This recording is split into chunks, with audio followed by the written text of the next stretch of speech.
नमस्ते। काण्डै काण्डको श्रृङ्खलामा अहिले पछिल्लो पटक चौधरी ग्रुपको एउटा अपराधको निकै ठुलो चर्चा भइरहेको छ नेपालमा र यसलाई हामीले एकदम नयाँ कुरो पत्ता लागेको वा कसैले कुनै चमत्कारी रूपमा राम्रो काम गर्न खोजेको अर्थमा लिनु हुँदैन। यो घटना गएको 1-1.5 वर्ष यता श्रृङ्खलाबद्ध रूपमा जति पनि घटना घटिरहेका छन् त्यसको सबैभन्दा पछिल्लो भाग हो। जस्तो भुटानी काण्ड भयो, ललिता निवास काण्ड भयो, सुन काण्ड भयो, जलहरी काण्ड भयो, एनसेल काण्ड भयो, लगातार जो घटनाहरू भए त्यसैको सिलसिला अन्तर्गत यो घटना फेरि बाहिर आएको छ। र यो घटनालाई हेर्नुभन्दा अगाडि, अलिकति चर्चा गर्नुभन्दा अगाडि मैले एउटा कुरा स्पष्ट पार्न चाहन्छु। जसरी योभन्दा अगाडिका कुनै पनि घटनाहरू कुनै तार्किक निष्कर्षमा पुगेनन्, बरु तिनलाई विषयान्तर गरिए, लम्ब्याइए, शिथिल बनाइए अथवा छानबिन हुने प्रक्रियामा अवरोधहरू खडा गरिए, हैन। जस्तो ललिता निवासबाट बाबुराम र माधव नेपाललाई अलग राख्ने कोसिस राखिएको छ अहिलेसम्म। जलहरी काण्डमा सत्ताभित्र बार्गेनिङ गरेर त्यो घटनालाई सामसुम तपाईको पारियो। भुटानी काण्डमा छानबिन गरिरहेका पुलिस हाकिमहरूलाई सरुवा गरियो। पुष्पकमलकै नेतृत्वको सरकारले सरुवा गर्यो र एनसेल काण्ड आयो, चर्चा भयो, हैन। सबै सामसिम भए। त्यही बेला अप्पर कर्णालीको कुरो पनि आयो, हैन। जीएमआरले गैर कानुनी रूपमा नेपाललाई वास्तै नगरिकन आफ्नो सेयर सतलज कम्पनीलाई बेचेको भन्ने समाचार आए गए र अहिले फेरि चाहिँ तपाईको बाँसबारी छाला जुत्ता कारखानाभित्रको जग्गामा जो भ्रष्टाचार भएको थियो त्यो विषयमा चौधरी ग्रुप तानिएको छ। अब यहाँ हामीले बुझ्नुपर्ने एउटा चिज के हो भन्छ भने यिनी घटनाहरू सबैलाई थाहा हुन्छन्। घटना सबैले घटाएका हुन्छन्, विभिन्न खालका अपराध सबैले गरेका हुन्छन्। कसैले जमिन हड्मेको हुन्छ, कसैले राजस्व लुटेको हुन्छ, देशको सम्पत्ति लुटेको हुन्छ, कसैले विदेशीको निम्ति चाहिँ तपाईको सुराकी गरिरहेको हुन्छ अथवा देशका सूचनाहरू फाइलहरू बेचिरहेको हुन्छ, कसैले निरपराध निर्दोष मानिसहरू नेपालीहरू मारिरहेको हुन्छ आदि इत्यादि। सबैलाई सबै कुराको जानकारी हुन्छ। म यही चौधरी ग्रुपकै कुरा गर्नु हो भने 63 साल यता यो ग्याङका मानिसहरूले धेरै पटक पार्टी बदले। कुन पार्टीमा गएर आफ्नो आपराधिक मिसनलाई जारी राख्न सकिन्छ त्यो हेर्छन्, जान्छन्। सबै पार्टीको ढोका यिनलाई खुला हुन्छ र यस्तै एउटा अपराधी मारवाडीलाई माओवादीले पनि चाहिँ तपाईको सांसद बनाएको थियो पैसा खाएर, हैन। खेतानलाई बनाए, चौधरी ग्रुपलाई बनाए, गोल्छालाई बनाए, सबै गर्दै आएका छन्। तर पनि घटनाहरू आउँछन्, हामी अलिकति ध्यान दिउँ। जस्तो यो पछिल्लो घटनालाई अलिकति ठिक ढङ्गले बुझ्नको निम्ति घटनाहरू बाहिर आउँछन्। घटनाहरू छानबिन गर्ने, देशलाई एउटा अपराधबाट मुक्त गर्ने हिसाबले आउँछन् वा कसैको खेलको एउटा अङ्गका रूपमा आउँछन्। हामीले बुझ्ने कुरा यति हो। त मैले अघि सुरुमा भने घटनाहरू जति आउँछन् यिनी निष्कर्षमा कुनै पनि पुग्दैनन्। बरु चाहिँ के गरिन्छ भन्छ भने यस्ता धेरै घटनाहरू थाती राखिएको हुन्छ। कुनै बेला प्रयोग गर्नको निम्ति जति बेला अनुकूल हुन्छ समय त्यस बेला प्रयोग गर्नको निम्ति थाती राखिएको हुन्छ जानी बुझिकन। जस्तो यही चौधरी ग्रुपको चाहिँ यो बाँसबारीको जो घटना छ, यो घटना अख्तियारले छानबिन गर्न इन्कार गरेर पन्छाएको घटना हो। किन? अख्तियार अपराधीहरूको झुन्ड हो, हैन। यो मुद्दा अख्तियारमा धेरै पहिले परेको थियो। त्यो कुरो चाहिँ तपाईको पुष्पकमल दाहाल कतिपटक प्रधानमन्त्री भए, बाबुराम कतिपटक भए, केपी ओली कतिपटक भए, हैन। कसैलाई वास्ताको विषय थिएन, हैन। अथवा चाहिँ माने घटनाहरू जुन बाहिर आउने जुन सन्दर्भ हुन्छ नि, त्यो सन्दर्भ र त्यो परिस्थितिलाई अलिकति हामीले ठिक ढङ्गले बुझ्नुपर्छ। किन? कुनै पनि घटनाहरू देशको पक्षमा, यहाँको मान्छेको पक्षमा नटुङ्गिएको हुनाले अब यो घटनाका पछाडिको नियत, हैन, राम्रो छ भनेर चाहिँ भन्न सकिने अवस्था छैन। जस्तो अहिले भर्खरै समाचार आएको छ, एकातिर चाहिँ अरुण चौधरी गिरफ्तार गरिएको छ र अर्कोतिर न्यायाधीशको मुकुन्ड बोकेको हैन एउटा पात्रले त्यसलाई तत्काल छोड्ने आदेश दिइसकेको छ हैन। राज्य प्रणाली कस्तो छ भन्छ भने विदेशीहरूले ग्याङमा टुक्राइसकेका छन्। एउटा राज्यका एउटा निकायले अर्को निकायको आदेश मान्दैन। जस्तो सरकारी जग्गा हडप्ने अपराध भनेको राज्य विरुद्धको अपराध हो, राजद्रोहको अपराध हो, त्यो अक्षम्य अपराध हो। तर न्यायाधीशको खोल ओढेको एउटा अपराधीले छोड्ने आदेश दिन्छ। किन उसलाई त्यो अपराध के हो भन्ने कुरो मतलब छैन, उसलाई मतलब पैसासँग हुन्छ हैन। किन विदेशीले किनिसकेको हुन्छ र उसको चाहिँ तपाईको टेबलमा पैसा पुगिसकेको हुन्छ, त्यो अनुसार उसले फैसला गर्छ त्यो अपराध एउटा जघन्य हो कि मामुली हो कि उसले त्यो हेर्न मतलब गर्दैन। देशद्रोह भन्ने चिज चाहिँ उसको निम्ति कुनै मुद्दै होइन, कुनै ठुलो विषय होइन। मलाई लाग्छ त्यो देशद्रोह के हो, देशका विरुद्धको अपराध के हो भन्ने त्यो न्यायाधीशको दिमागमा हुन्थ्यो भने यस्ता अपराधीहरूलाई छोड्ने आदेश उनीहरूले दिँदैनथे। यो हामीले देखिरहेछौँ। जस्तो सेनाको आदेश के अरे सेनाको कुरो चाहिँ सरकारले मान्दैन, सरकारको कुरो सेनाले मान्दैन, अथवा सरकारको कुरो अदालतले मान्दैन, अदालतको कुरो दलले मान्दैन, दलको कुरो अर्काले मान्दैन, कर्मचारी तन्त्रले मान्दैन, कर्मचारी तन्त्रले सरकारको कुरो मान्दैन। त्यति मात्रै होइन, प्रत्येक निकायभित्र पनि ग्याङ छन्। जस्तो कर्मचारी तन्त्रभित्र विदेशीहरूका दर्जनौं ग्याङ छन्, हरेक विदेशीका ग्याङ छन्, किनेका छन् हैन। अब चाहिँ पुलिसभित्र त्यही हालत छ, न्यायपालिकाभित्र त्यही हालत छ। कोही इन्डियन ग्याङ छ, कोही अमेरिकन ग्याङ छ, कोही एनजिओको ग्याङ छ, युरोपियन ग्याङ छ, आदि इत्यादि। अनि त्यसपछि नियुक्त भएर जाने सबैको न्यायाधीशहरू झोले हैन, पार्टीको कोटाबाट नियुक्त भएर जाने झोलेहरूले न्यायमूर्तिको मुकुन्ड ओढेर बसेको देशमा कस्तो फैसला हुन्छ त्यो हामी सबैले अनुमान गर्न सक्ने विषय हो। खैर, म यतातिर अहिले गएन। मैले अलिकति यो विषयमा जो चौधरी गुरुङको जो अपराधको चाहिँ कथा बाहिर आएको छ यसलाई उजागर गर्न अलिकति आफ्नो कोणबाट हेर्नुभन्दा अगाडि मैले फेरि एउटा चिज स्पष्ट पार्न चाहन्छु भने यो मारवाडी भनी जो इन्डियन ग्याङ नेपालभित्र पसेको छ यो इन्डियन ग्याङ हो। सबै नेपाली प्रष्ट हुनुपर्ने, यो नेपाली चाहिँ नागरिक होइन। यद्यपि पञ्चायतकालदेखि नै पैसा लगानी गरेर अथवा चाहिँ आफ्नो पहुँच पुर्याएर यिनले नागरिकता लिएका छन्, बेग्लै कुरा।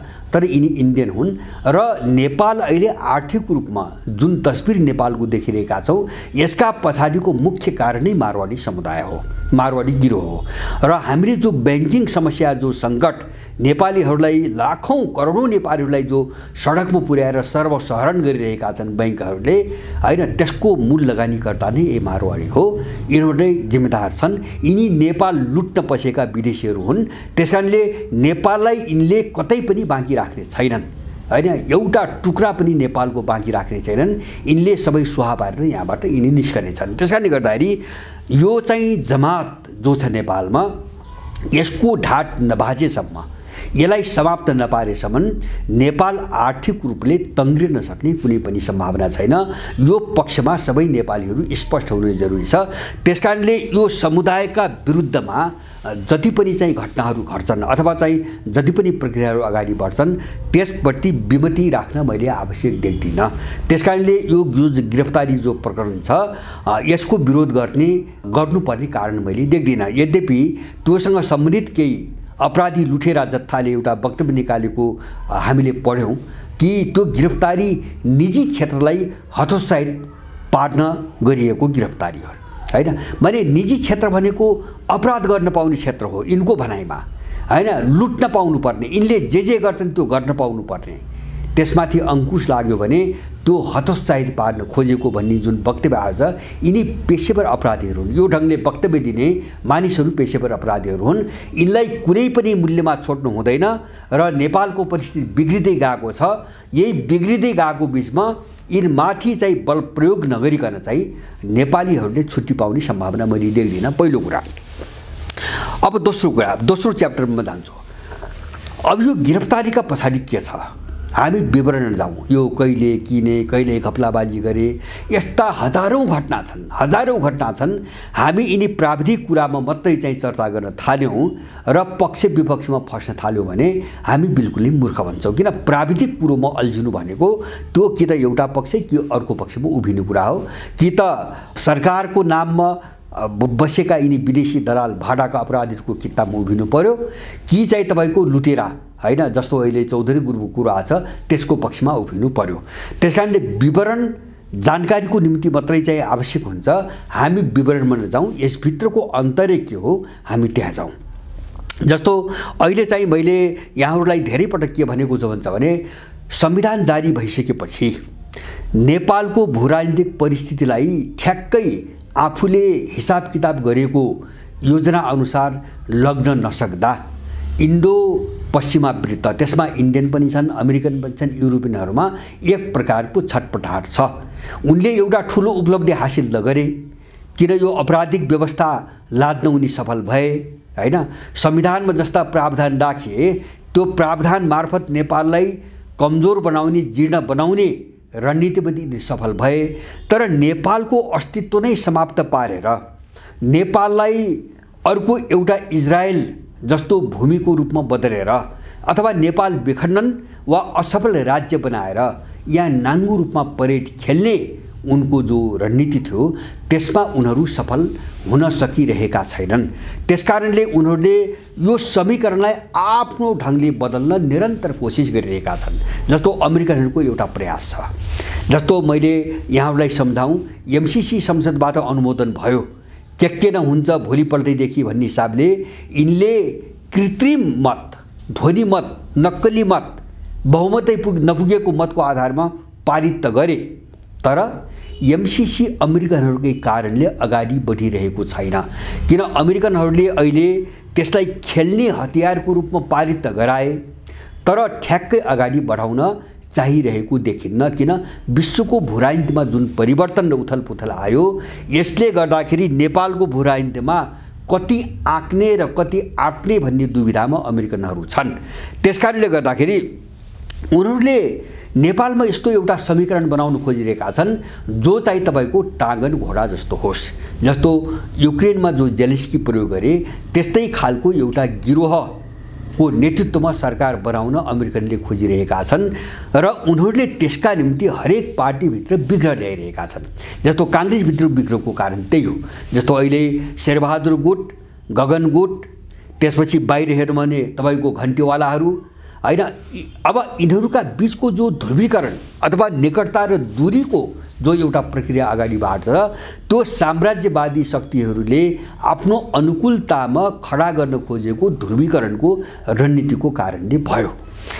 अब यसलाई अझै सजिलो बनाउन अमेरिकनहरूले के गरे, नक्कली भुटानी किनेर आफै किनेको अमेरिकनले हो। नक्कली भुटानीको नाममा नेपालीहरूलाई अमेरिकामा चाहिँ तपाईँको लगेर सयौंको सङ्ख्यामा अनि त्यो घटना एक्सपोज गराए। जसलाई प्रयोग गरेका थिए, जसले पैसा खाएका थिए त्यो घटनामा एक्सपोज गरे। त्यसमा शेरबहादुरकी पत्नी पनि परिन्। त्यसले गर्दाखेरि शेरबहादुरको घाँटीमा एउटा बलियो खालको तपाईँको पासो अमेरिकाले कसिदियो कि गगन थापालाई बाटो खोलिनुहोस् भने, छोडिनुहोस् भने हैन तेरो अन्त्य हुन्छ। बस त्यो भुटानी काण्ड उजागर काङ्ग्रेसभित्रको ध्रुवीकरणलाई लक्षित गरिकन गरियो त्यो विशेष रूपमा। यद्यपि घटना बाहिर आइसकेपछि धेरै शिकार भए। जो त्यो पैसाको लोभमा त्यो अपराधमा बत्याएर भने तिनी सबै शिकार भए हैन। तर भयो के त भन्छ भने जो मुख्य अभियुक्त हो, जो सबभन्दा बढी पैसा खाएको आरोपित हो, त्यसमाथि केही भएन। उसको घाँटीमा तरबार झुन्ड्याइयो मात्र, तर केही पनि भएन। किन त्यो बार्गेनिङ गर्ने तरिका हो हैन। आफ्नो चाहिँ रणनीति अनुसार काममा जोत्ने तरिका हो। जस्तो पुष्पकमल बाबुरामलाई गरिरहेका छन् नि, युद्ध अपराधका मुद्दामा हालेर ती मुद्दा टुङ्गिन पनि दिएका छैनन्, सत्तामा लगेर काम पनि गराइरहेका छन्। र जुन बेलासम्म नाङ्गो रूपमा नेपाल विरुद्ध यिनीहरूले काम गर्छन् त्यो बेलासम्म त्यो साम्राज्यवादी उसलाई केही पनि गर्दैन। जुन बेला यिनले काम गर्ने समय समाप्त हुन्छ वा यिनको औचित्य समाप्त हुन्छ, यिनको प्रयोजन समाप्त हुन्छ, त्यो दिन त्यो मुद्दामा उनले निर्णय गरिदिन्छन्। र हामीले न्याय दियौँ भने भ्रम पनि पार्ने र काम नलाग्ने खोस्टो भइसकेको एउटा प्यादालाई किनारा पनि लगाइदिने हैन। जस्तो मैले रविको प्रसङ्गमा बारम्बार भनेको छु, एउटा पासपोर्टको एउटा तरबार उनले थाती राखेका छन्। त्यो 2 दिनमा टुङ्गिने कुरा हैन। तर उनले किन थाती राखेका छन् भन्छ भने त्यो निर्णय गर्न आवश्यक हुन्छ कि हुँदैन। यस्तै गरेर चाहिँ मानौ 5 वर्ष 10 वर्ष पेन्डिङमा राखिदिन पनि सक्छन् हैन, अथवा उनलाई आवश्यक पर्यो भने अरू कसैको निम्ति त्यो घन्टीको निम्ति घन्टी पार्टीमा अरू कसैको निम्ति बाटो खोल्नुपर्ने समय आइ नै सक्यो भने उनले फैसला गराइदिन्छन् हैन। यो न्यायाधीश उनले आफ्नो राखेका छन्, उसलाई फैसला गर्न लगाइदिन्छन्। त्यो घाँटीमाथि सोझ्याएको एउटा तरबार हो। पुष्पकमलका क्यान्टोनमेन्ट लगायतका युद्धअपराध सम्बन्धी अपराधहरू त्यस्तै तरबार हुन्। यस्तो तरबार उनीहरूले सबैको घाँटीमा झुन्ड्याएका छन्। कसैलाई ललिता निवास भनेर, कसैलाई चाहिँ तपाईँको सुन काण्ड भनेर, कसैलाई जलहरी काण्ड भनेर, कसैलाई एनसेल भनेर झुन्ड्याएका छन्। उनले आफ्नो अनुकूलताको बेलामा प्रयोग गर्छन्, त्यसको निम्ति उनले ध्रुवीकरण गराउन खोजिरहेका छन्। त्यही उनको ध्रुवीकरणको रणनीति अन्तर्गत सबै तथाकथित पार्टीहरूभित्र विग्रह, मारकाट, हानमार, फुट, जुट यता र उताका प्रक्रिया हामी देखिरहेका छौँ। त्यो चाहिँ यो फिल्ट्रेसनको एउटा प्रक्रिया, फिल्टर गर्ने एउटा प्रक्रिया हो एउटा, त्यो हामीले देखिरहेछौँ। र यसले यो पछिल्लो कालमा अब यो फिल्टरको निम्ति मैले भने नि यिनले सबै घटनाहरू बाहिर ल्याए। यो चाहिँ विदेशी शक्तिहरूको ध्रुवीकरणको एउटा हतियार हो। यिनी काण्डहरू यिनी निष्कर्षमा किन जाँदैनन् भन्छ भने यिनी ध्रुवीकरणका हतियारहरू निष्कर्षमा पुगाउने हिसाबले यिनी बाहिर ल्याइएका छैनन् र उनले यसबाट मान्छेलाई तर्स्याएर घाँटी अठ्याएर जति काम लिन सक्छन् लिन्छन् र यिनी सामसुम पारिन्छन् अथवा वर्षौं लम्ब्याइन्छन्, प्रभावहीन बनाइन्छन् आदि इत्यादि। अब त्यस्तै एउटा घटनाको रूपमा यो घटना आएको मैले देख्छु र यसका पछाडि खास केही कारण हुन सक्छन्। जस्तो नम्बर 1, र यिनी आफ्ना कोणबाट विदेशीका फरक कोणबाट फरक चाहिँ तपाईको चासोका विषय हुन सक्छ। जस्तो अमेरिकनहरूले एउटा कोणबाट यसलाई डिल गरेको हुन सक्छ, इन्डियनहरूले अर्को कोणबाट डिल गरेको हुन सक्छ। तर यति बेला पुष्पकमल दाहालको नेतृत्वमा जुन गिरफ्तारी भयो, यो गिरफ्तारीलाई मैले गिरफ्तारी किन गर्यो भनेर त्यो अपराधिक भाषामा विरोध गर्ने कुरा त आएन हैन। अपराधीहरूकै बीचकै लडाईँलाई पनि हामीले उपयोग गर्नुपर्छ, किन उनका बीचको हुने लडाईँले उनलाई कमजोर बनाउने कुरा हो हैन, उनलाई नङ्ग्याउँदै जाने कुरा हो। उनलाई कमजोर बनाउँदै उनीको बीचको जो कटुतापूर्ण ध्रुवीकरण हुन्छ त्यसलाई बढावा दिँदै जाने कुरा हो। त्यसकारणले त्यसलाई विरोध गर्न आवश्यक मैले देख्दिनँ पहिलो कुरा। तर पुष्पकमल दाहाल आफै त्यस्तै एउटा अपराधी, नेपाल विरोधी मिसनमा यत्रो मान्छेहरूको हत्या गर्दै, वितण्डा मचाउँदै, देश विरुद्ध अपराध गर्दै, सारा देशका सम्पदा र देशको अस्मिता विदेशीलाई सुम्पदै कुर्सीमा बसेका मान्छे हुन्। पहिलो कुरा हामीले बुझ्यौँ। त्यसकारणले त्यस्तो पात्रले देशको हितको पक्षमा कसरी काम गर्छ त्यो सायद सामान्य मान्छेले त्यो सोच्न सक्ने कुरा होइन, पहिलो कुरा। दोस्रो कुरा, यति बेला हामीले एउटा प्रवृत्ति हेरौँ। जस्तो पुष्पकमल दाहालको सरकार बन्नुभन्दा अगाडि कसको सरकार बन्ने भनी ठुलो बहस थियो होइन। त्यो बेला इन्डियनहरूका केही प्रतिक्रिया आएका थिए, विशेष गरेर 12 बुँदे गराउने रको कित्ताका वरिपरिका केही मान्छेहरूका प्रतिक्रिया आएका थिए। श्याम शरण लगायत, राकेश सुद लगायतका। उनीहरूले प्रष्ट रूपमा के भनेका थिए भन्छ भने यति बेला नेपालमा पुष्पकमल दाहालको नेतृत्वको सरकार नै इन्डियाका लागि सबैभन्दा कम्फर्टेबल हुन्छ। उनीहरूले बुकै फोरेर बोलेका थिए। सबैभन्दा सुविधायुक्त हुन्छ, काम गर्न सजिलो हुन्छ भन्ने कुरा उनले बोलेका थिए। स्वाभाविक थियो, किन भन्छ भने बाबुराम र प्रचण्ड नामका 2 अपराधीहरूलाई उनले 10 वर्ष घरमा पालेका छन्, खुवाएका छन्, तालिम दिएका छन्, अपराध गराएका छन्। त्यसकारणले यी 2 जना पात्र इन्डियनहरूका पूर्ण रूपमा बन्धक हुन्, उनको हातका बन्धक हुन्। किन उनले अपराध गराएका छन् त्यसको सबै प्रमाण उनीसँग छ। त्यसकारणले इन्डियनले जे भन्छन् त्यो भन्दा बाहिर गएर केही पनि गर्न सक्ने हालतमा यिनीहरू छैनन्। र यस्तै हालत अरूको पनि छ। जस्तो माधव नेपाल जस्ता मान्छेहरू, अब काङ्ग्रेसभित्रका मान्छेहरू, ओली जस्ता मान्छेहरू पनि यही हालत छ। तर यी 2 जनाको स्थिति अलि फरक हो र धेरै भिन्न छ। अब इन्डियनहरूले यो कुरो भनेका थिए, पुष्पकमलको सरकार हाम्रो निम्ति सबभन्दा सुविधायुक्त हुन्छ भन्ने उनले बोलेका थिए एउटा कुरा। अब पछिल्लो घटनाहरू हामी हेरौँ। पछिल्लो घटनाक्रम हेर्दाखेरि पुष्पकमल दाहालको सरकारले देशलाई इन्डियनको हातमा बुझाउन जुन निर्लज्ज, दुष्टतापूर्ण र निकृष्ट अपराधको एउटा श्रृङ्खला सुरु गरेको छ, यो साह्रै भयानक छ। जस्तो 10,000 विद्युत बेच्ने सम्झौताको नाममा त्यो एउटा बहाना हो हैन। 10 वर्षमा 10,000 मेगावाट बिजुली बेच्ने एउटा बहाना हो। त्यो सम्झौतालाई बहाना बनाएर देशको सबै पानी इन्डियाको हातमा सुम्पने एउटा रणनीति अन्तर्गत उनीहरू अगाडि आएका छन्। नम्बर 1। दोस्रो चाहिँ योभन्दा अगाडि पुष्पकमल दाहाल नै प्रधानमन्त्री भएको बेला मोदीसँग जारी गरिएको संयुक्त वक्तव्यको एउटा बुदामा के उल्लेख गरिएको छ भन्छ भने नेपाल र इन्डियाले महत्त्वपूर्ण अन्तर्राष्ट्रिय मामिलाहरूमा समान दृष्टिकोण अवलम्बन गर्नेछन् भनिएको छ। अथवा चाहिँ हाम्रो परराष्ट्र नीतिलाई इन्डियन स्वार्थबाट चलाउने कुरा त्यो बुदामा राखिएको छ परोक्ष भाषामा। र यो पछिल्लो कालमा जस्तो स्रोत साधन बिक्रीको त सामान्य कुरा, अहिले एयरपोर्टहरू अडानी ग्रुपलाई दिने, उसले लिने नेपालका एयरपोर्टहरू भन्ने कुरा आइरहेको छ। यी आर्थिक हिसाबले नेपालका मुख्य स्रोत त हुन्नै, राजस्वका मुख्य स्रोत त हुन्नै, एउटा त्यो खोज्दैछ। त्यो भन्दा पनि इन्डियनहरूले पुरै सुराकी, अन्तर्राष्ट्रिय जगतको सुराकी, अन्तर्राष्ट्रिय एयरपोर्टहरू उसले ठेक्कामा लिने भनेको त्यसको मुख्य काम भनेको त्यहाँ चाहिँ तपाईको सुराकी गर्ने र त्यहाँबाट निगरानी गर्ने, सूचना सङ्कलन गर्ने हो। यो देशको सारा सूचना संयन्त्र इन्डियनलाई बुझाउने र आर्थिक स्रोत बुझाउने अपराध पनि त्यसले गर्न थालेको छ।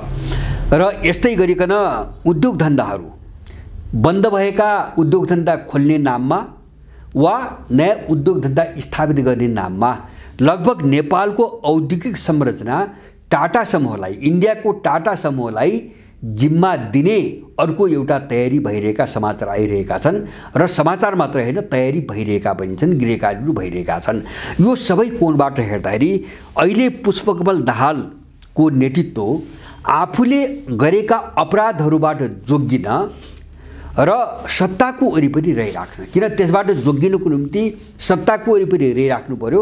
सत्ताको वरिपरि रहिराख्नुको निम्ति जस्तो सुकै अपराध गर्न पनि तयारी अवस्थामा बसेका छन्। उनी तयारी अवस्थामा बसेका छन्। उनलाई यस्तो खालको चाहिँ बाध्यता कहाँबाट आइलागेको छ भन्छ भने अर्को शक्ति, त्यही इन्डियन समेत, अमेरिकन समेत अर्को शक्ति नयाँ सरकार बनाउने एउटा गृह कार्यमा पनि लगाइरहेको छ। जस्तो कहिले एमाले र चाहिँ काङ्ग्रेस जोडेर सरकार बनाउने हल्ला यिनीहरू चलाउँछन्, छलफल पनि गर्छन्, वार्ता पनि गर्छन्, संवाद पनि गर्छन्। र कहिले चाहिँ काङ्ग्रेस अहिलेको सरकारबाट अलग्गिएर प्रतिपक्षमा बस्ने र मन लागेको बेला मात्रै समर्थन गर्ने भन्न अमेरिकनहरूले अर्को चाहिँ त्रास फैलाइरहेका छन्।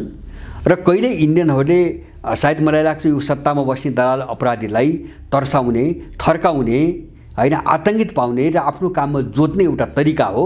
त्यही इन्डियनले कहिले के गर्छ, काङ्ग्रेस र एमालेको सरकार बनाउने भनेर हल्ला गर्न लगाउँछ र पुष्पकमललाई तर्साउँछ। कहिले पुष्पकमललाई एउटा कुनै चाहिँ काम गर्न लगाएर काङ्ग्रेस एमालेलाई तर्साउँछ। यो सबै काम उनले गरिरहेका छन्। तर मलाई लाग्छ यो कामको हिसाबले पछिल्लो कालमा पुष्पकमल दाहाल इन्डियनहरूको निम्ति सबैभन्दा अनुकूल र जे पनि गर्ने स्तरमा गइरहेको हुँदा यो भोलि इन्डियनहरूले जस्तो दक्षिण एसियाबाट जो इन्डियनहरू चाहिँ सफा भइरहेछन्, विशेष गरेर पछिल्लो घटना मालदिप्समा जुन घटना भइरहेछ, अहिले इन्डियनहरूका विरुद्धमा जुन अभियान सुरु भइरहेछ, त्यस्तै गरेर बङ्गलादेशमा पनि इन्डिया आउटको अभियान सुरु भएको छ, त्यहाँका पार्टीहरूले सुरु गरेका छन्।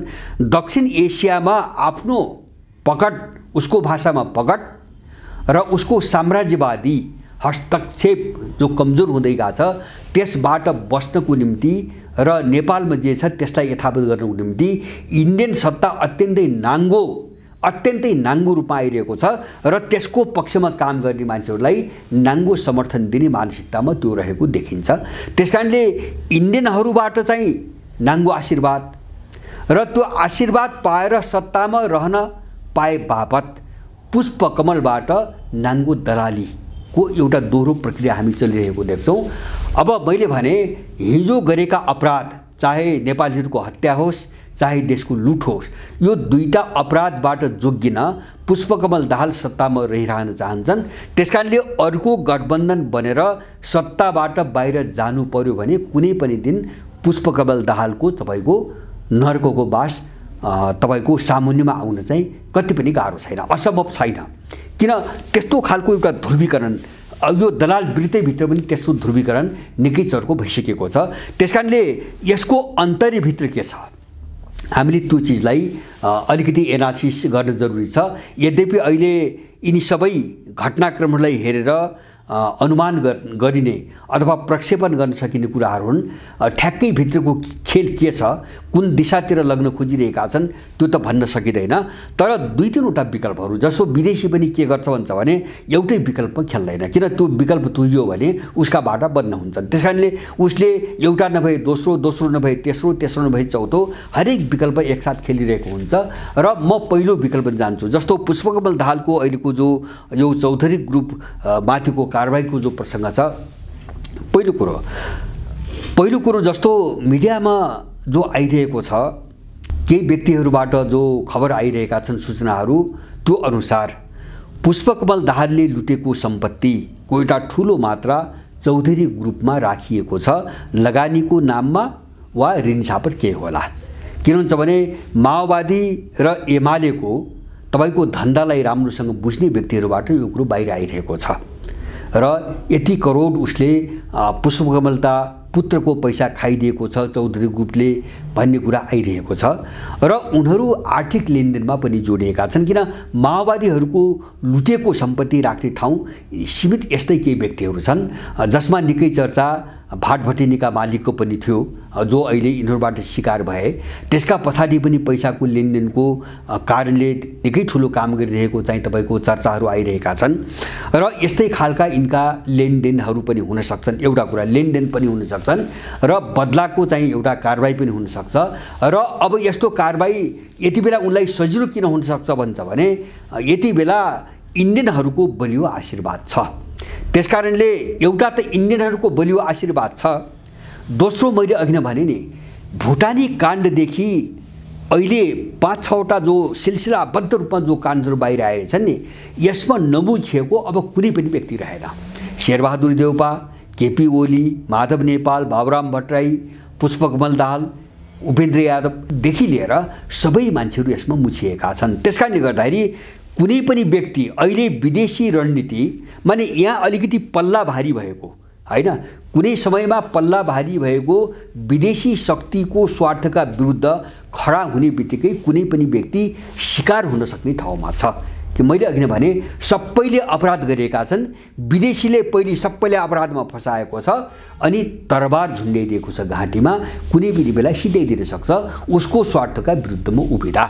त्यसकारणले यति बेला पुष्पकमलले व्यक्तिगत हिसाबले कसैसँग रिसिभी साधे पनि त्यो विदेशीको आशीर्वाद रहिरहँदासम्म अर्को व्यक्ति त्यसका विरुद्धमा खडा भएर सरकार बनाउने सम्भावना एकदम कम भएको, त्यो सम्भावना कमजोर भएको मैले देख्छु। किनभने सबैका घाँटीमा तरबार उनले झुन्डाइसकेका छन् र सायद अब भोलि एउटा परिस्थितिमा आफ्नो लगाम त्यही ढङ्गले लैजानको निम्ति यिनी घटनाहरू श्रृङ्खलाबद्ध रूपमा बाहिर आएका छन्। किन पूर्वाधार त तयार पार्नु पर्यो, कसैलाई दायाँ बायाँ अथवा चलखेल गर्न दिने खालको वातावरण त रहन दिनु भएन। घटनाहरू एकपछि अर्को गरी बाहिर आएका छन् हैन, र सबै फँसेका छन्। महत्त्वपूर्ण कुरा सबै फँसेका छन्। कोही पनि कुनै विदेशी शक्तिको स्वार्थका विरुद्ध बोल्न वा खडा हुन सक्ने अवस्थामा छैन। यो बेला कसैलाई पनि कुनै विदेशी शक्तिको आड छ भने काम गर्न सजिलो छ भने। त्यसकारणले अब यिनका आर्थिक लेनदेन र भित्र चाहिँ लेनदेनको बदला जस्तो अरबौँको हुनसक्छ, लेनदेनको बदलाको कुरा हुन्छ त बाहिर यिनले चाहिँ तपाईँको भ्रष्टाचार नियन्त्रण गर्ने हैन अथवा चाहिँ तपाईँको भ्रष्टाचार उन्मूलन गर्ने कुराहरू गर्छन्। त्यसका पछाडिको उद्देश्य अर्को हुन्छ।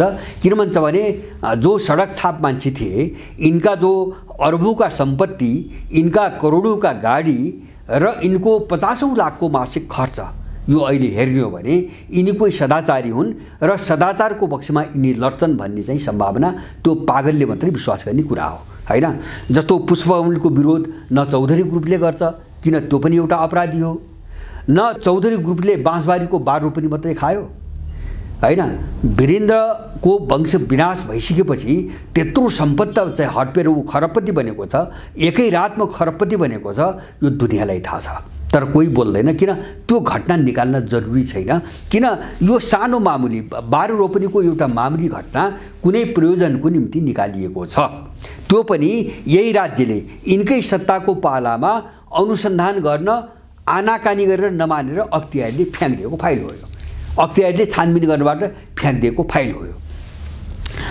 र एउटा किन भन्छ भने अब चाहिँ अलिकति आफ्नो जस्तो उनको धेरै ठुलो सम्पत्ति यदि चौधरी ग्रुपसँग छ, उसले खाइदिएको छ हैन भने यति बेला इन्डियनको पनि आशीर्वाद छ, यही बेला पैसा असुल गर्ने एउटा खेल हुन सक्छ। मैले चाहिँ भट्टाचार्य विरुद्ध कारबाही गरेँ भन्ने पनि भयो हैन, पैसा असुल्ने एउटा चाहिँ तपाईको तरिका पनि हुन सक्छ। अब दोस्रो चाहिँ मैले के देख्छु हुन्छ भने एउटा इन्डियन कोणबाट, अब अलिकति रणनीतिक कोणबाट हामीले हेर्ने हो भने जस्तो यति बेला कांग्रेसभित्र चाहिँ सरकार परिवर्तन गर्ने चलखेल निकै ठुलो छ हैन। अब जस्तो कांग्रेसभित्रका अमेरिकन एजेन्टहरूको कुरा गर्ने हो भने सरकारबाट तुरुन्तै निस्कनुपर्ने उनले बारम्बार कुरा गरिरहेछन्।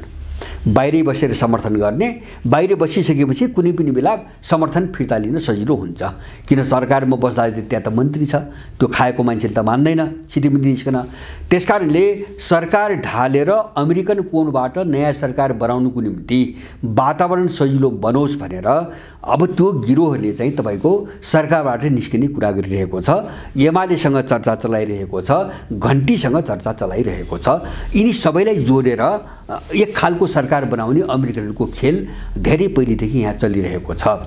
त्यसलाई तर्साउन अथवा चाहिँ तर्साउन भनेको कांग्रेसलाई पुष्पकमलको समर्थनबाट बाहिर जान नदिन हैन, यो कार्ड हानिएको हुन सक्छ हैन। दोस्रो र त्यसमा इन्डियनहरूको पनि रुचि हुन्छ मैले बुझेको, किन भन्छ भने पुष्पकमलबाट सबै काम धमाधम भएको छ भने अहिले इन्डियनहरूले सरकार बदल्न आवश्यक छैन, किन इन्डियनको मान्छे आफ्नो छोरो आफ्नो नाति कोही पनि होइन, सबै प्यादा हुन्, भाडाका प्यादा हुन्, जसबाट काम असुल हुन सक्छ उनले सार्ने त्यसैलाई हो हैन।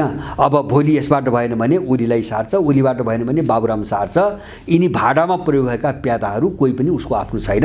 अहिले सबभन्दा बढी काम पुष्पकमलबाट भएको हुनाले अब पुष्पकमलको सरकार गिराउने जुन प्रपञ्च इन्डियनहरू चाहिँ भइरहेको छ त्यसलाई रोक्नुको निम्ति अर्थात् कांग्रेसका घाँटीमा तरबार सोझ्याउनुको निम्ति यो घटना घटाइएको चालिएको हुन सक्छ, किन चौधरी ग्रुपको एउटा सरदार कांग्रेसको माननीय छ र कांग्रेस अब एउटा नैतिक चाहिँ तपाईको द्वन्द्वमा फसेको छ। पक्षमा उभिने वा विपक्षमा, विपक्षमा उभिने हैन सांसद छ, पक्षमा उभिन सक्ने अवस्था छैन। कांग्रेस एकदम दुविधामा फसेको छ यति बेला। र मलाई लाग्छ मैले अघि नै भने नि त्यो मात्रै हैन, यो घटनामा धेरैको स्वर मत्थर देख्छु, मैले आवाज मत्थर देख्छु हैन, आवाज निस्कन सकिरहेको छैन। त्यसको कारण के हुन्छ भने सबैको घाँटीमा तरबार छ, कसैको घाँटीमा भुटानी छ, कसैको घाँटीमा एनसेल छ, कसैको घाँटीमा सुन छ, कसैको घाँटीमा जलहरी छ, कसैको घाँटीमा बालवाटार छ। उनले सबै तयार पारेका छन्। त्यसकारणले गर्दाखेरि सरकारलाई नै पुष्पकमलले जति हदसम्म काम गर्छन् त्यो बेलासम्म यो सरकारलाई कायम राख्ने र सरकार ढाल्ने जो चलखेल छ यसलाई रोक्ने एउटा खेलको किस्सा पनि हुन सक्छ, दोस्रो मैले देखेको। र तेस्रो पाटोबाट हेर्नु भने अझ एउटा गहिरो छ जो इन्डियन कोणबाट पहिलो प्रयास हुँदै आछ। इन्डियनहरूले जो यो दलीय समीकरणबाट जो तरलता अथवा चाहिँ अस्थिरता देखा परिरहेछ नि, यसलाई रोकेर आफ्नो पक्षमा काम गर्ने र सकेसम्म चाहिँ एउटा गत्यावरोधमा लगेर त्यो गत्यावरोधलाई लामो समयसम्म तान्ने एउटा नेतृत्वको खोजीमा इन्डियनहरू पहिलेदेखि लागेका छन्, जुन प्रयास यिनीहरूले खेलराज प्रकरणको नाममा एकचोटि प्रयोग गरे हैन। खेलराज प्रकरण इन्डियन खेल थियो, इन्डियनको प्रधानमन्त्री थिए उनी हैन, इन्डियनले नियुक्त गरेको प्रधानमन्त्री थिए र त्यसका पछाडिको मिसन धेरै थिए। यद्यपि पछाडि उनीहरू त्यो ढङ्गले सफल हुन सकेनन्, किन त्यो अदालतभित्रै टक्राउ आयो अदालतभित्रै टक्राउ आयो। अदालत चाहिँ पश्चिमाहरूको पकडमा होइन खिलराजलाई प्रयोग गर्न खोज्यो इन्डियाले। त्यो टक्राउको कारणले उनीहरू त्यहाँ असफल भए र अहिले पनि इन्डियनहरू पछिल्लो यो 2-3 वर्ष अगाडिदेखि पनि इन्डियनहरू एउटा त्यो मोडेलमा आफ्नो पक्षमा भरपर्दो ढङ्गले काम भयो भने त्यो मोडेलमा घिसाट्ने दाउमा छन्। किन भन्छ भने उनको निम्ति यो बढी तरल भयो होइन। यो समझदे जो प्रणाली छ नि यो चाहिँ कहिले कलाई मिलाऊ कहिले कलाई मिलाऊ होइन। एउटा यहाँबाट निस्कन्छ एउटा त्यहाँबाट निस्कन्छ। सबैको निम्ति गाह्रो भइरहेछ। यिनलाई यहाँसम्म ल्याउने साम्राज्यवादीको निम्ति गाह्रो सबैको निम्ति गाह्रो भइरहेछ।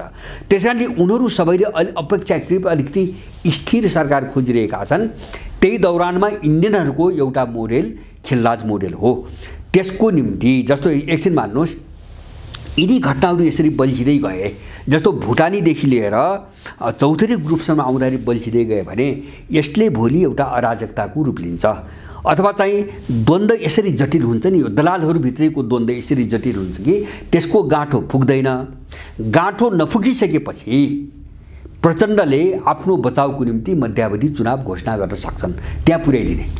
मध्यावधि चुनाव घोषणा गर्न सक्छन्, त्यहाँ पुर्याइदिने।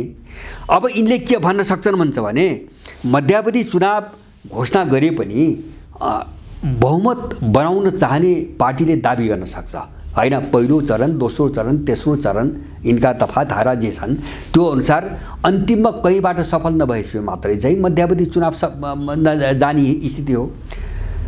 त्यो तर्क गर्न सक्छन्। हो हिजो पनि त्यही भएको, ओलीका पालामा पनि त्यही भएको। तर अहिले त्यो सम्भावना मैले कमजोर देख्छु होइन।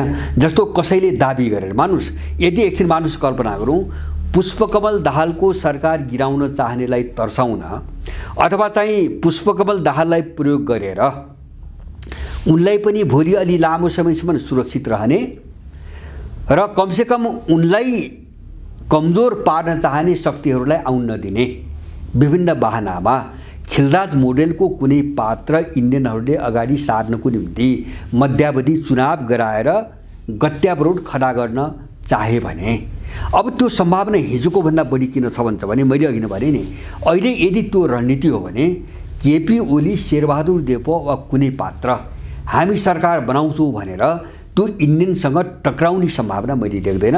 मैले पहिले भने कारण के हो भन्छ भने सबैको घाँटीमा तरबार सोझिसकेको छ होइन। त्यो एउटा पृष्ठभूमि यिनले तयार पारिसकेका छन्। कोही पनि अब अछुतो छैन, सबै पेन्डिङमा छन् होइन। केसहरू सबै चाहिँ घटनाहरू सबै दर्ता छन्, प्रमाणिक छन्, तर पेन्डिङमा छन्। पेन्डिङमा किन छन् भन्छ भने न्यू खोजे अथवा आफ्नो स्वार्थमाथि तलमाथि गर्न खोजे यिनको घाँटी टुक्राइदिने हो त्यही तरबारबाट, होइन भने यिनलाई त्यही देशबाट तर्साउने काम गराउने। त यो घटनाहरू जो सिलसिलाबद्ध आयो नि यिनी घटनाहरूपछि छाती खोलेर हामी सरकार बनाउँछौँ भनेर कुनै साम्राज्यवादीको स्वार्थका विरुद्ध यो भाडाको अपराधी जमात जान सक्ने सम्भावना छैन। हिजोको परिस्थिति र आजको परिस्थिति धेरै फरक छ। अब त्यसरी जान नसक्दा हुन्छ के त भन्छ भने एउटा चुनाव गराउने, मध्यावधि चुनाव घोषणा गर्ने होला, त्यहाँ विरोध गर्लान्। पुष्पकमलको नेतृत्वमा हुने चुनाव मानिन्न अनि यस्तै वितण्डा मचाएर त्यसो भए चुनाव गर्नको निम्ति एउटा बाहिरको स्वतन्त्र व्यक्ति ल्याउने, जस्तो खिलराजमा यही गरेन भने स्वतन्त्र व्यक्ति ल्याउने भन्ने अनि त्यो व्यक्तिले चुनावै नगर्ने ढकेल्दै जाने। हिजो पनि त्यही कोसिस भएको हो र योभन्दा अगाडि पनि सर्वोच्च अदालतमा काम गरिसकेका केही व्यक्तिहरू सहित होइन मानवाधिकारको मुगुन्डो लगाएका केही इन्डो पश्चिमा एजेन्टहरूको नाम चर्चामा आइसकेको छ, बहसमा आइसकेको छ। जस्तो पुष्पकमल दाहाल प्रधानमन्त्री हुनुभन्दा अगाडि तिनी व्यक्तिलाई प्रधानमन्त्री बनाउनु पर्छ भन्ने यो बहस भइ पनि सकेको हो। त्यसकारणले त्यो खेल फेरि अगाडि नबढ्ला भन्न सकिने अवस्था छैन होइन। म त्यो सम्भावना देख्दिनँ। अर्को चाहिँ त्यसमा चाहिँ यो अनिश्चितता कहाँ छ भन्छ भने यो सर्वोच्च अदालत नामको जो चाहिँ तपाईँको अखाडा छ नि यो बिल्कुल एकदमै संदिग्ध, एकदमै खतरनाक भइसकेको छ। त्यसकारणले यसले कति बेला चाहिँ तपाईँको कसको पक्षमा फैसला गर्छ, देश विरुद्ध देशलाई भड्काउन फैसला गर्छ भन्न सकिने अवस्था छैन। जस्तो अहिले तुरुन्तै गरौँ नि होइन, यसलाई अपराध र चाहिँ न्यायसँग मतलब छैन। मैले अघि नै भने कस्तो खालको अपराध त्यो पनि मतलब छैन हैन अरुण चौधरीलाई रिहा गर छोड तारिखमा छोड भन्यो हैन किन जबकि त्यो देश विरुद्धको अपराध हो देशको सम्पत्ति सरकारी सम्पत्ति लुट्ने खाने भनेको त्यो मामुली अपराध होइन तर त्यो न्याय देशको रूपमा बस्ने त्यो व्यक्तिलाई त्यो चाहिँ कुनै ठुलो चीज लागेन किन उसको दिमाग अपराधीकरण भइसकेको छ ठुलो चीजै लागेन हो त्यसकारणले अब यो समग्र परिस्थिति हेर्ने हो भने यो तेस्रो खेलतिर धकेलिन पनि सम्भव छैन हैन अथवा अर्को एउटा के हुन सक्छ भन्छ भने पुष्पकमललाई यस्ता काममा हात हाल्न बाध्य बनाउने किन यिनले त बाध्य बनाएपछि हात हाल्ने हो गर भनेपछि गर्नै पर्ने हालतमा यिनीहरू छन् बाध्य बनाउने एउटा अराजकता फैलाउने जस्तो यिनीबाट काम भइसक्यो मानौ काम भइसक्यो अब इन्डियाले जति लिने हो लिनिसक्यो अमेरिकनहरूले चीनसँग भएका सम्झौता जति रोक्नुपर्ने हो रोकिसके जस्तो पुष्पकमल अमेरिका गएपछि चीन गए बीआरआईसँग भएका सम्झौता पनि छलफलै गरेनन् तिनी पनि अगाडि बढेनन् जो यिनले रोकेका छन् यिनले नयाँ सम्झौता पनि गरेनन् स्थिति यतिसम्म आयो कि पुष्पकमलको पहलमा अस्ति चिनियाहरू आएर संसारभरि हामीले गरेका लगानी सबै समयमै काममा सम्पन्न हुने नेपालमा नहुने कारण के हो भनी प्रश्न सोधे अस्ति भर्खरै त्यसको अर्थ के हो यिनले हाम्रो लगानी अगाडि बढ्न दिइरहेका छैनन् उनले त्यो भने अथवा अझ अर्को भाषामा इन्डियन र अमेरिकनहरूले हाम्रो लगानीलाई अवरोध गर्न लगाइरहेका छन् भने उनीहरू खुलेआम बोले त्यति काम प्रचण्डले गरिदिएका छन् त्यसकारणले अब काम गरिदिए सायद मलाई लाग्छ अमेरिकनहरूको निम्ति यिनले गरिदिने पनि त्यति होला हैन त्योभन्दा धेरै ठुलो काम के होला र इन्डियनले 10,000 मेगावाटको नाममा एउटा नक्कली सम्झौता गराएर पानी हडप्ने एउटा बाटो तयार पार्यो अब एयरपोर्ट दिने कुरा गर्दैछन् हैन यो देलान अथवा चाहिँ उद्योग धन्दाहरू सबै टाटा कम्पनीलाई जिम्मा दिने कुरा गरेका छन् अथवा चाहिँ अरू विभिन्न अपराध होलान् हैन भित्र अझ धेरै सूची होलान् यिनी काम गराइसकेपछि अर्को दलाललाई पालो दिन नेपाल लुट्ने पालो दिन अर्को दलाललाई पालो दिनको निम्ति अब अहिलेदेखि एउटा खिचोलो सुरु गराइदिने अब लडाइदिने किनभने कांग्रेस फस्यो नि मैले भने नि विनोद चौधरी फस्यो अब त्यो ग्रुप फसेपछि कांग्रेस फस्यो हैन कांग्रेस र चाहिँ पुष्पकमलको गठबन्धनको सरकार छ अब यो गठबन्धनमा जाने कि नजाने एउटा नैतिक सङ्कट कांग्रेसमाथि आइलाग्यो उसले एउटा निर्णय गर्नै पर्छ र मलाई लाग्छ उसले चाहिँ हामीमाथि नै आक्रमण भयो हैन अब यस्तो सरकारमा बस्न हुन्न भन्यो भने पुष्पकमलको विकल्पमा अर्को सरकार बन्न सक्छ यदि त्यो विकल्पमा पनि इन्डियनहरूले अर्को चाहिँ खेल अगाडि बढाएका छन् भने अब यो घटना पुष्पकमललाई बिस्तारै चाहिँ किनारा लगाउने योजना पनि हुन सक्छ किन अराजकता ल्याइदिने यिनकै बीचमा अराजकता ल्याइदिने कांग्रेससँग चाहिँ शत्रुता बढाइदिने हैन मनमुटाव बढाइदिने सँगै बस्न नसक्ने बनाइदिने त्यसपछि अब पुष्पकमललाई जति खान दियो उसले दिइहाल्यो जति काम गरायो त्यसपछि बाँकी रहेका अरू थप किन एउटैले त भारी हुन्छ धेरै काम त गर्न सक्दैन मान्छेले हैन त्यत्रो जोखिम लिन पनि सक्दैन बाँकी कामहरू गराउनुको निम्ति अर्को प्यादा चाहिँ अगाडि सार्ने त्यो वातावरण तयार पार्नुको निम्ति पनि यिनी घटनाहरू अगाडि बढिरहेका हुन सक्छन् तर देशको भलोको गर्ने कोणबाट यिनी कुनै पनि घटनाहरू बढेका छैनन् यो भ्रम नेपालीले पाल्न हुँदैन जस्तो भुटानीमा छानबिन गर्दाखेरि पुलिसहरूलाई यिनले सरुवा गर्दै यही पुष्पकमलको सरकारले किन आर्जुलाई जोगाउन त्यो त हामीले देखिसकेका छौँ हैन अथवा अरू काण्ड पनि रोके जस्तो के अरे माधव नेपाल र चाहिँ के अरे बाबुराम अपराधीहरू मूल निर्णय गरेर अपराधीलाई चोख्याइयो त्यो त हामी देखिरहेछौँ हैन त्यो गर्ने अपराधीलाई चोख्याउने अपराधीले हैन अनि चाहिँ कस्तो खालको अपराध नियन्त्रण गर्छ भने यिनी सबै नेपालीहरूलाई बेकुब बनाउने श्रृङ्खलाहरू हुन् करियर हुन् नेपालीहरूको दिमाग यिनले बिल्कुल गुमराहमा पारिरहेछन् कारबाही कसैमाथि नहुने अन्ततको त कारबाही कसैमाथि नहुने भए पनि मावरी प्रकारको हुने जस्तो हामीले देख्यौँ नि आर्जुमाथि भुटानी केसमा भएन बालकृष्ण खाँडलाई छोडे किन भन्छ भने कांग्रेस साझेदार थियो बालकृष्ण खाँडलाई छोडे टोप बहादुरलाई शिकार बनाए उनको पहुँच पुगेन हैन उनी चाहिँ माओवादी कालमा पनि प्रचण्ड गुटको होइन बाबुराम गुटको हुन् अब अहिले बाबुराम पनि छोडेका छन् एमालेमा छन् ओलीको निम्ति उनी नवआगन्तुक भए हैन उनी खान गएका हैन त्यहाँ चाहिँ रस चुस्न गएका अर्थमा लिए उनको कोही पनि भएन, शिकार भए होइन। हामीले गऱ्यौँ भन्ने पनि भयो, मूल अपराधीलाई गरेनन्। यस्तै खेलका हिस्साहरू यिनीहरू। त्यसकारणले यसले सङ्केत मात्रै के देख्नुहुन्छ भने नेपाल झन् पछि झन् ठुलो चाहिँ तपाईँको सङ्कटको दिशातिर गइरहेछ। कुनै पनि बेला जो श्रृङ्खलाबद्ध रूपमा जसले आए नि, अब यिनीहरू कुनै दिन ठ्याक्कै एक ठाउँमा जोडेर एउटा जटिल रूप लिन्छन्। किन सबै अनिर्णित भए, घटनाहरू बाहिर आए, मान्छेहरू फसे, सबैका घाँटीमा तरबार झुन्ड्याइए, तर अनिर्णित छन्। अब यो अनिर्णयको जो अवस्था छ, अब यो कुनै दिन यिनका बीचको द्वन्द्वलाई जटिल बनाएर विदेशीले एकै ठाउँमै ल्याइदिन्छ। यस्तो जटिल बनाइदिन्छ कि त्यसको गाँठै पुग्दैन, कतैबाट पनि त्यसको गाँठै पुग्दैन। अनि त्यसपछि नेपालमा एउटा अनपेक्षित, अहिले नसोचेको, अनुमान नगरिएको कुनै दुर्घटना घटाउने र अगाडि बढ्ने कुनै एउटा षड्यन्त्रको हिस्साको रूपमा यो घटनालाई फेरि यिनले प्रयोग गरिरहेका छन् र गर्ने दिशातिर गइरहेका छन्। त्यसकारणले हामी प्राविधिक कुरामा जस्तो अब कति सालमा घटना घट्यो, कसले निर्णय गर्यो, को थियो, हामी यसमा बग्न हुँदैन होइन। यिनी प्राविधिक कुरामा हामी बग्यौँ भने हामी कहाँ फस्छौँ त भन्छ भने कि यसको पक्ष कि त्यसको पक्षमा हामी जान्छौँ। हामीलाई फेरि चाहिँ बाहुला बनाएर प्रयोग गर्छन् यिनीहरूले। त्यसकारणले हामी यसको अन्तर्वस्तुमा जाने हो होइन, यसको अन्तर्वस्तुमा जाने हो। त्यो अन्तर्वस्तु भने के हुन्छ भने पहिलो कुरा यिनी सबै नेपाल लुटेर अपराधी हुन् र सबैको लुटको कथा थाहा छ र सबै मिलेर लुटेका छन्।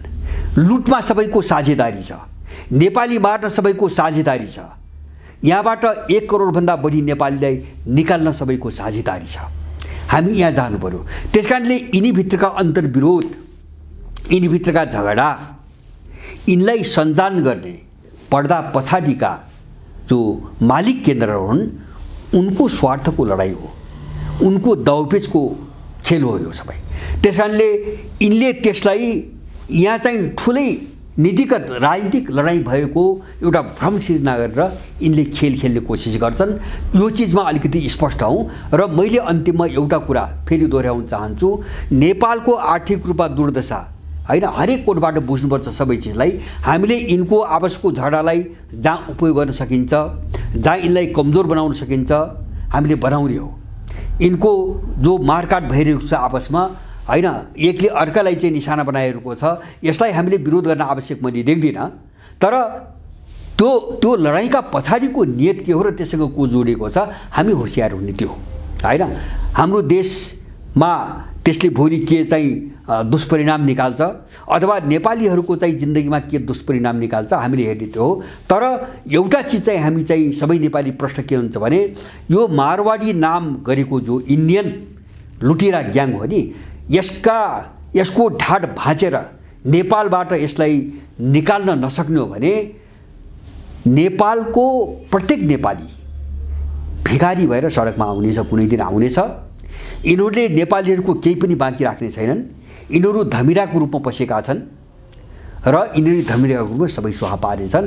यिनीप्रति सदाशयता सद्भाव राख्ने गल्ती गर्न हुँदैन र कसैले यिनीहरूलाई गिरफ्तार गर्छ भने त्यसको विरोधमा बोल्न पनि हुँदैन होइन।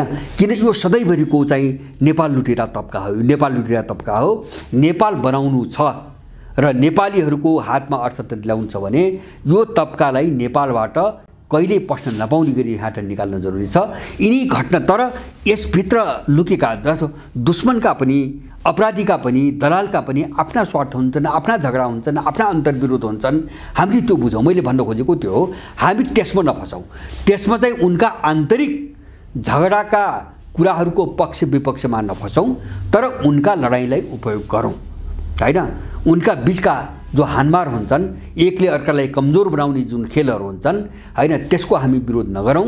तर उनी के को निम्ति त्यो गरिरहेका छन् त्यसमा हामी स्पष्ट हौँ। मलाई लाग्छ यो चिजलाई चाहिँ हामी बुझ्ने हो भने यो घटनालाई बुझ्न पनि धेरै लाग्दैन र यो कुनै ठुलो निष्कर्षमा जाला।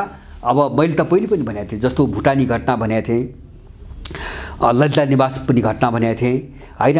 यिनी चाहिँ ल्याउने मान्छे गिजोल्ने, घटना गिजोल्ने होइन, कसले के को निम्ति गिजोलिरहेको छ त्यो उसको कुरा भयो। अनि नेपालीहरूलाई घुमाइराख्ने, यस्तै चिजमा घुमाइराख्ने र राम्रो सोचतिर नेपालीहरूलाई जानै दिँदैन। बस खेलको हिस्सा त्यही हो, राम्रो सोचतिर जान नदिने अनि आफ्नो अनुकूल चाहिँ तपाईँको विभाजित गर्ने नेपाललाई हैन।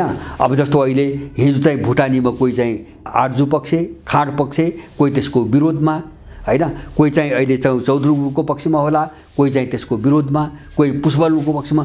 अनि हामी त के भयो भन्छ भने हामी त यिनका वरिपरि घुमिराख्ने भयो, यिनै अपराधी लुटेराका वरिपरि हामी घुमिराख्ने भयौँ। हामीले एउटा देश र यो देशको चाहिँ जो नागरिक छ यसको गन्तव्य के हो, भविष्य के हो, जिन्दगी के हो भन्ने कुरा हामीले बुझ्दै नबुझ्ने भयौँ। त्यो विषयमा हामी कोर्समा जान नसक्ने भयौँ। यो एउटा चक्रव्यूह हो, गोलचक्रको चक्रव्यूह हो। यो दलाल प्रणाली, जुन दलाल प्रणाली विदेशीहरूले थोपरेको छ र जुन भाटाको अपराधी जत्था विभिन्न अपराध गराउँदै प्रधानमन्त्रीको राष्ट्रपतिको कुर्सीमा बसाइएको छ, त्यसले राम्रो काम गर्छ भनेर सोच्नु नै सबैभन्दा ठुलो मूर्खता हो। हामीले यस्ता घटनाहरूलाई योभन्दा बढी सेन्सिटिभ भएर बुझ्नु हुँदैन भन्ने चाहिँ मलाई लाग्छ।